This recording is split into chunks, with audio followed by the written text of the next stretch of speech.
Bill Gates contre les cryptos, la SEC va créer une task force dédiée aux actifs numériques. Un fonds souverain aux États-Unis va être créé. On décrypte tout ça maintenant dans la Minute Crypto.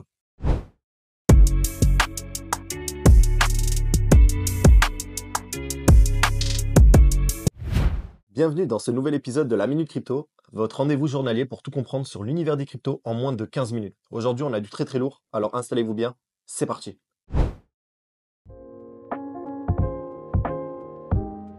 Et bonjour à tous. Alors là, ça va faire presque une semaine que j'ai pas fait de vidéo.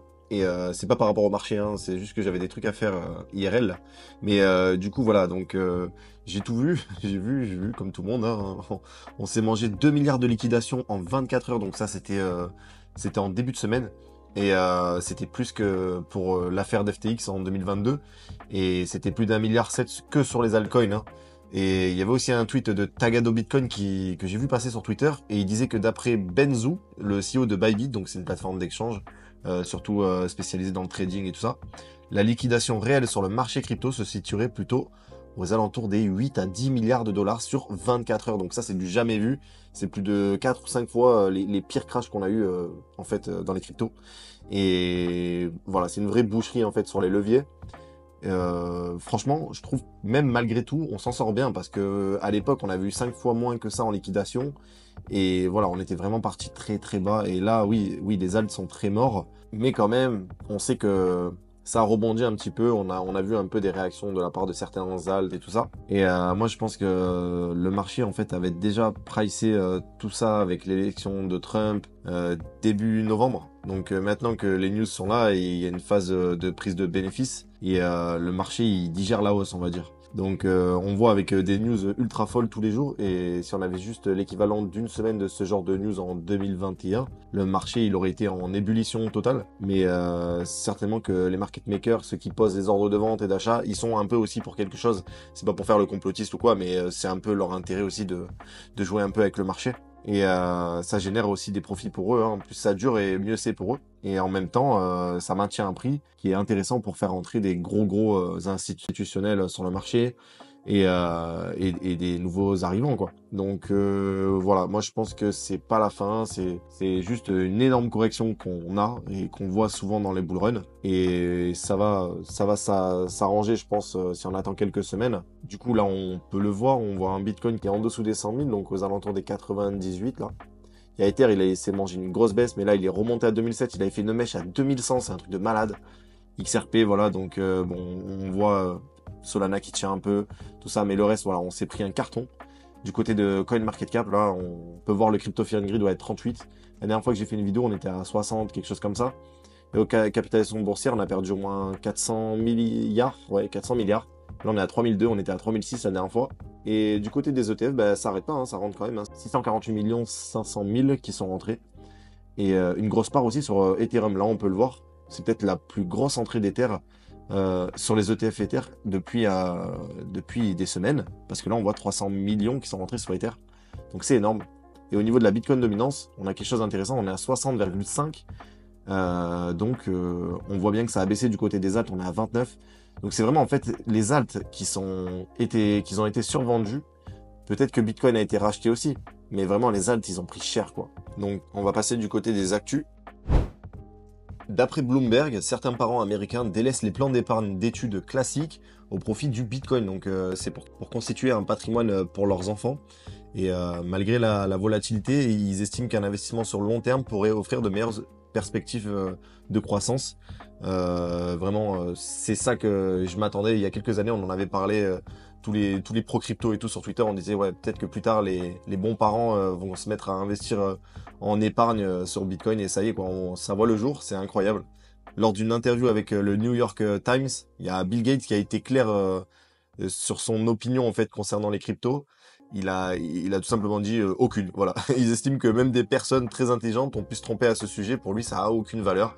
Donc voilà, c'est la vraie préoccupation. En fait, il a détourné le sujet et il est parti sur l'intelligence artificielle et que son utilisation pourrait être utilisée par des mauvaises personnes. Donc bon, il a raison sur ce côté-là. Je pense qu'il faudrait vite encadrer le côté intelligence artificielle parce qu'on ne sait pas les limites que ça a actuellement. Un petit peu plus de remise en contexte dans tout ce carnage là, donc qu'on s'est mangé. Donc actuellement là, faut savoir un peu relativiser, hein. Je sais que c'est vraiment dur comme phase, c'est peut-être le cycle le plus dur, c'est pour moi le plus dur. Et c'est donc pour ça que je vais vous lire du coup le dernier tweet de The Deep Well qui aide franchement à relativiser. Donc il nous dit que rappelez-vous que des milliards de dollars de stablecoins ont été émis au cours des 2 dernières semaines. Les institutions achètent massivement. Les ETF Bitcoin et Ether ont enregistré des milliards de dollars d'entrée depuis le 5 novembre. Donc c'est totalement vrai, hein, on le voit tous les jours. Dans toutes les vidéos que je fais, on voit des 300, des 500 millions qui rentrent. 15 États américains ont proposé la création de réserves stratégiques en Bitcoin. Donc ça, c'est aussi super parce que si le pays en lui-même va faire une réserve, il y a aussi les États. Les États en eux-mêmes, et ça a une cinquantaine d'États. Donc imaginons que voilà, tout ce volume en fait de monde d'argent qui va rentrer en fait, c'est dingue en fait. Trump a signé des ordres exécutifs concernant les cryptos. Les banques se préparent à offrir des services liés aux cryptos. Donc voilà, ne vous laissez pas duper, c'est le conseil qu'il nous donne. Et moi, il a totalement raison, hein. Donald Trump déclare que Jérôme Powell et la Fed ont eu raison de ne pas baisser les taux la semaine dernière. Ça, voilà, ça n'a pas rassuré les marchés, mais bon, il déclare aussi qu'il s'entretiendra avec Xi Jinping au moment opportun, ajoutant qu'il n'est pas pressé. Personne n'est à l'abri des droits de douane, déclare Donald Trump. Donc là, ouais, Donald, il est en train de faire une guerre. Il impose des frais de douane d'environ 25% au Canada et au Mexique, et des 10 à 15% sur certaines denrées. En fait, je crois que c'était par rapport au charbon pour la Chine, quelque chose comme ça, en fait, qu'ils leur revendent euh, par rapport à la Chine, tout ça. Et voilà, c'est une stratégie agressive pour obtenir ce qu'il veut. Et voilà, vous comprenez un peu le gros bordel qui est en train de se passer. C'est pas que de sa faute, j'imagine, hein. Le marché, voilà, il se retourne pas juste pour une seule raison en particulier. Des fois, ça doit arriver et ça arrive. Il n'y a pas forcément de raison. Mais pour le coup, voilà, du côté du Canada, on a eu Trudeau qui a réagi et il a annoncé que les tarifs proposés par Trump seront suspendus pour au moins 30 jours. Donc voilà, certainement qu'ils ont trouvé un terrain d'entente tous les deux. Et toujours avec Donald Trump qui annonce le lancement d'un fonds souverain américain. Donc il y en a pas actuellement. Il y a eu des fonds publics qui ont été alloués à certaines choses, tout ça, de certains États, mais un fonds souverain américain, il y en a pas. Donc peut-être qu'avec la vente, je sais pas, par exemple du pétrole en général, c'est ce que font les pays comme l'Arabie Saoudite, la Norvège et tout ça. Et ben ils vont investir sur tout un tas d'actifs et, qui pourraient s'apprécier à long terme, hein. Donc bon, en tête, on imagine un peu l'or et bah, du coup les cryptos, hein. Et il avait parlé du Bitcoin pour une réserve stratégique. Peut-être que le fonds souverain pourrait aussi adopter ça, du Bitcoin et tout ça.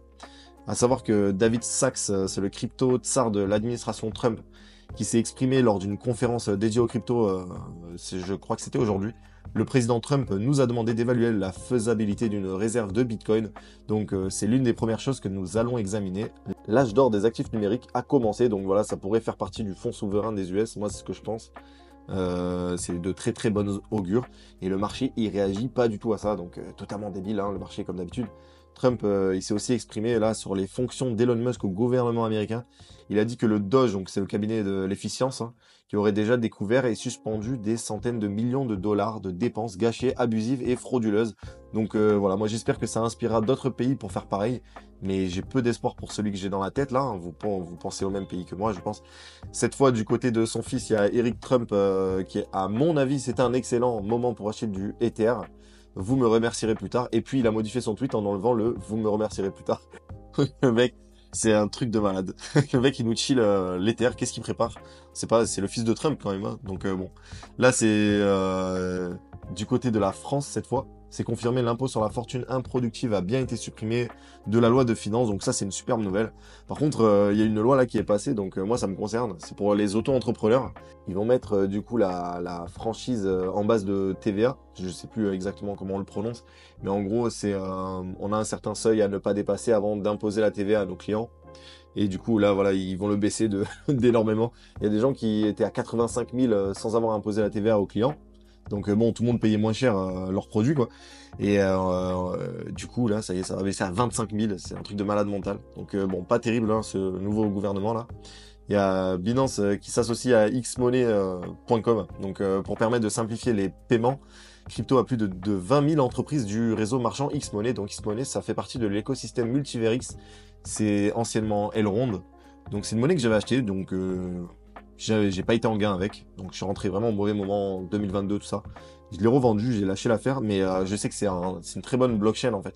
Il y a une communauté soudée, au niveau de la tokenomics, c'est plutôt pas mal tout ça, mais en soi, voilà, sur l'action de prix, c'était vraiment pas intéressant. Pour la première fois depuis 12 semaines, Sailor n'a pas annoncé d'achat de Bitcoin de la part de MicroStrategy. Donc, bon, écoutez, hein, 12 semaines déjà, c'est quand même pas mal. Hein. Journal du Coin qui nous tweet la SEC réaffecte Georges Tenrero, pardon, son principal avocat spécialisé dans les crypto-monnaies ou département informatique. Donc, encore la SEC, mais cette fois, c'est de Coin Academy. Donc, qui nous parle des premières mesures de Trump pour réduire la régulation au niveau des cryptos. C'est que la SEC va réduire ses efforts d'application des réglementations crypto et va former une unité spéciale de 50 avocats et membres du personnel dédié à la régulation crypto. Donc la SEC crée en fait une sorte de task force crypto sous la direction de Esther Pierce. Donc l'agence souhaite clarifier la réglementation des actifs numériques et adopter une approche un peu plus pragmatique. Donc c'est ce genre de news qui est pas encore pricé par le marché, mais elle est formidable. FTX débutera le remboursement de ses petits créanciers à partir du 18 février 2025. J'ai l'impression qu'il dit ça depuis des années, mais ça y est, je crois que c'est enfin en cours. Et voilà, les plus gros créanciers devront pas patienter jusqu'au deuxième trimestre. Je sais pas dans quelle fourchette d'argent, en fait, de capital, de remboursement, ils vont mettre les gros créanciers, comme ils disent. Mais bon, en tout cas, c'est déjà bien qu'ils puissent rembourser tous les clients.